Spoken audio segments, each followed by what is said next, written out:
রাস্তা খারাপ করবে স্ট্রাইক করা না না 6 মিনিটে বসে পড়তে ভাই রাস্তা যত মিনিট ঠিক হইতো না বেশ কয়েকদিন ধরে অবিরাম বৃষ্টি হচ্ছে, যার ফলে কঙ্কালময় রূপ ধারণ করেছে 6 নম্বর জাতীয় সড়ক।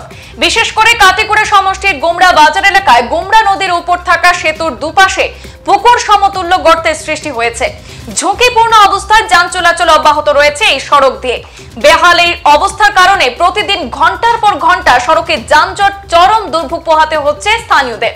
বিভাগীয় আধিকারিকদের স্থানীয়রা অবগত করালেও কোনো হেলদোল না থাকায় আজ বুধবার সকাল থেকে স্থানীয়রা পথ অবরোধ করে তোলেন। এতে সড়কের উভয় পাশে আটকা পড়ে যায় হাজার হাজার যানবাহন। অবরোধে শামিল হয় কলেজ পড়ুয়া থেকে শুরু করে স্থানীয় জনগণ। দীর্ঘক্ষণ অবরোধ করার পর ছুটে আসে পুলিশ। অবরোধকারীদের বুঝিয়ে সড়ক প্রাথমিকভাবে মেরামত করে দেওয়ায় প্রায় 4.5 ঘন্টা পর অবরোধ মুক্ত করেন স্থানীয়রা। যে কোনোভাবে অতি সত্ত্বর যদি আমাদের এই রাস্তার কোনো মেরামতি না করা হয় তাহলে আমরা এই রাস্তা নিয়ে আমরা আন্দোলনে বসবো। সেই বিষয় নিয়ে আমরা এলাকাবাসী সবার পক্ষ থেকে আমরা জানাচ্ছি যে আমরা আন্দোলনে বসবো অতি সত্বর আমাদের রাস্তাটা নির্মাণ করে দেওয়ার জন্য।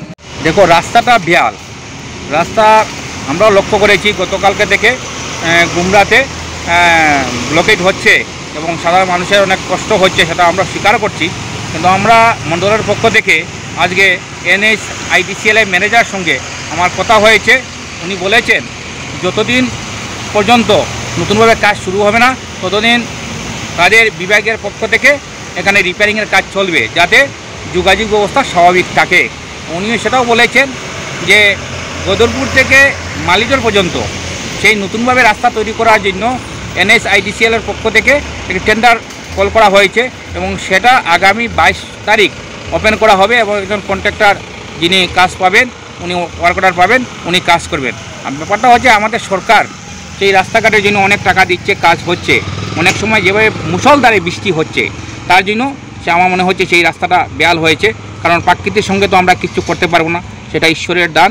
আপনারা দেখেছেন বিভিন্ন জায়গাতে, শুধু আমাদের অঞ্চলে নয়, বিভিন্ন জায়গাতে এই যে বন্যা প্রাকৃতিক দুর্যোগ যেটা হচ্ছে, তো সেটা আমরা মেনে নিতে হবে।